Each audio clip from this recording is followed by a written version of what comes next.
இப்போ இங்க இருக்கிறவங்க வந்து பாத்தீங்கன்னா எல்லாருக்கும் வந்து கன்சியூமர் கோர்ட் எங்க இருக்குன்னு முதல்ல எல்லாருக்கும் தெரியுமா? மேக்ஸிமம் நிறைய பேருக்கு தெரியாது. ஸோ இப்போ நம்ம இந்த ஆர்கனைசேஷன் டீம் மக்களுக்கே வந்து தெரியலன்னா நார்மலான ஒரு பப்ளிக்கு வந்து எப்படி வந்து தெரியும்? ஸோ எனக்கு வந்து இன்னும் வந்து இந்த ஆர்கனைசேஷன் மூலியமா நல்ல காமன் மக்களுக்கு வந்து பார்த்தீங்கன்னா இன்னும் விழிப்புணர்வு ஏற்படுத்தி கன்சியூமர்னா என்ன, இந்த கன்சியூமர் கோர்ட்ல எந்த மாதிரியான கேசஸ்லாம் நம்ம வந்து ஃபைல் பண்ணுவோம், இந்த கன்சியூமருக்கு வந்து எப்படிலாம் வந்து பாதிக்கப்படுறாங்க இன்னும் நிறைய பேருக்கு வந்து தெரிய மாட்டேங்குது. அவங்க வந்து டேமேஜ் ஆயிட்டு நிறைய பேர் இருக்காங்க இன்னுமே வந்து பாதிக்கப்பட்டு பொருளாதார ரீதியா பாதிக்கப்பட்டு ஒரு பொருள் வாங்கியோ அது சம்பந்தமா அது டிஃபெக்டிவ் ப்ராடக்டா இல்லை எல்லாமே வாங்கிட்டு இன்னும் அவங்க எங்க போய் அப்ரோச் பண்ணணும்ட்டு அவங்களுக்கு ஒரு சரியான ஒரு ஐடியா கிடைக்காம இன்னமும் நிறைய பேர் இருக்காங்க. ஸோ அந்த மாதிரி பப்ளிக் வந்து பாத்தீங்கன்னா இந்த மாதிரி ஆர்கனைசேஷன் இன்னும் ஒரு நிறைய யங்ஸ்டர்ஸை வந்து நீங்க இன்னும் நிறைய உருவாக்கணும். இந்த ஆர்கனைசேஷன் டீம்ல வந்து அவங்களையும் கொண்டு வாங்க. இன்னும் பப்ளிக் அவேர்னஸ் வந்து நிறைய வந்து கொண்டு வந்துக்க கன்சியூமர் ப்ரொடெக்ஷன் ஆக்ட் பத்தி நிறைய அவேர்னஸ் கொடுக்கணும்ன்றது வந்து நான் கேட்டுக்கிறேன் சார். இன்னும் இதுக்கு மேல யார் யாரெல்லாம் இந்த ஆர்கனைசேஷன்ல இருக்கீங்களோ ஒரு மீட்டிங்லயும் வந்து நான் இன்னும் நிறைய யங்ஸ்டர்ஸை வந்து நான் எதிர்பார்க்கிறேன். ஸோ உங்களோட வீட்டில் இருக்கிற பசங்களையும் நீங்க கூப்பிட்டு வாங்க, அவங்களையும் தெரிஞ்சுக்கிட்டோம் கன்சியூமர்னா என்ன, கன்சியூமர் ப்ரொடெக்ஷன் ஆக்ட் என்ன, கன்சியூமர் கோர்ட் எங்க இருக்கு, அந்த கோர்ட் மூலியமா நம்மளுக்கு என்னென்ன பெனிஃபிட்ஸ் வந்து கிடைக்குது அது எல்லாமே வந்து அவங்க தெரிஞ்சுக்கிட்டா அவங்க வந்து ஒரு 4 பேர் மூலியமா வந்து தெரிஞ்சுக்கிட்டோம். இன்னும் ஸ்கூல்ஸ் நிறைய காலேஜஸ் எல்லாத்துலயும் வந்து each and every consumer organisation வந்து நிறைய அவேர்னஸ் ப்ரோக்ராம் வந்து நடத்தணும். ஏன்னா அவேர்னஸ் வந்து ரொம்பவே வந்து இப்போ பப்ளிக் மத்தியில வந்து கம்மியா தான் இருக்குன்னு நானே சொல்வேன். இப்போ நிறைய பேருக்கு அவேர்னஸ் இல்லை. இவ்வளோ இங்க இருக்கிறவங்க இவ்வளோ பேர்ல இந்த கலெக்டர் மீட்டிங்ல வைக்கிற மீட்டிங்ல யாரெல்லாம் அட்டென்ட் பண்றாங்க? யாருமே ஆர்கனைசேஷன் சார்பா அட்டென்ட் பண்றது இல்லை. ஸோ அது எல்லாமே பண்ணணும்ட்டு நான் ஃபியூச்சர்ல வந்து நான் கேட்டுக்கிறேன் சார். இனிமேட்டு நீங்க இல்லாம இந்த ஆர்கனைசேஷன் சம்பந்தமா இந்த நுகர்வோர் அமைப்பு யார் யார் இருக்காங்களோ அவங்க எல்லாருமே வந்து இன்னும் கொஞ்சம் அதிகமா இதுல இன்வால்வ் ஆகணும்னு நான் கேட்டுக்கிறேன் சார். ஸோ அப்புறம் சார் தான் பேசினாங்க, பில்லு சம்பந்தமா பேசினாங்க. கன்சியூமர் கோர்ட்ல வந்து ஃபைல் பண்ணணும்னா கண்டிப்பா வந்து பில் இருக்கணும்ட்டு. கண்டிப்பா வல்லவனுக்கு ஃபுல் ஆயுத மாதிரி நம்ம எல்லா நுகர்வோருக்கு பில்லு தான் வந்து நமக்குலாம் ஆயுதம். பில் இல்லைன்னா நம்ம கன்சியூமர் கோர்ட் பக்கம் போகவே முடியாது. ப்ரூஃப் இருந்தால் தான் வந்து நமக்கு கேஸே. பில் மட்டும் வச்சுக்கிட்டு நம்ம வேற எந்த மாதிரியான கேசஸ்லாம் வந்து கன்சியூமர் கோர்ட்ல ஃபைல் பண்ணலான்றது நான் சும்மா கொஞ்ச நேரத்துல நான் சொல்லிடுறேன்.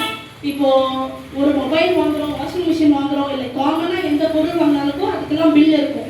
அந்த பொருட்கள் வந்து ஒரு மேனுஃபேக்சரிங் டிஃபெக்ட் இல்லை பொருள் வந்து ஏதாச்சும் ஒரு டிஃபெக்ட் ஆகி நமக்கு வந்து பணம் கொடுத்து அதுக்கு உண்டான சேவை வந்து நமக்கு வந்து கிடைக்கலன்னா அதுக்கெல்லாம் நம்ம வந்து கன்சியூமர் கோர்ட்டுக்கு போகலாம். நெக்ஸ்ட் வந்து மெடிக்கல் நெக்லிஜென்ஸ் கேசஸ், மருத்துவ சேவை குறைபாடுகள் இருக்கு இல்லையா இருக்கு. ஸோ அந்த சிகிச்சை மூலியமா நமக்கு வந்து உடல்நிலை வந்து இன்னுமே பாதிப்பு ஏற்பட்டிருக்கு அப்படின்னு தெரிய வந்ததுன்னா நம்ம அது சம்பந்தமா வந்து கன்சியூமர் கோர்ட்டுக்கு நம்ம வந்து இருக்கிற பில்ஸ் பட் ஆனால் ப்ரூவ் பண்ணணும். ப்ரூவ் பண்ணா மட்டும்தான் நமக்கு வந்து அவங்க பண்ண சிகிச்சை வந்து தவறானது அப்படின்னு நம்ம ப்ரூவ் பண்ணா நமக்கு வந்து கன்சியூமர் கோர்ட்ல நல்ல ஒரு நஷ்டஈடோட அந்த கேஸை வந்து நமக்கு ஜெயிக்கிறதுக்கு வாய்ப்பு இருக்கு. பட் ஆனால் ஃப்ரீ ஆஃப் சர்வீஸ்ல பண்ற எதுவுமே வந்து கன்சியூமர் கோர்ட்ல வராது.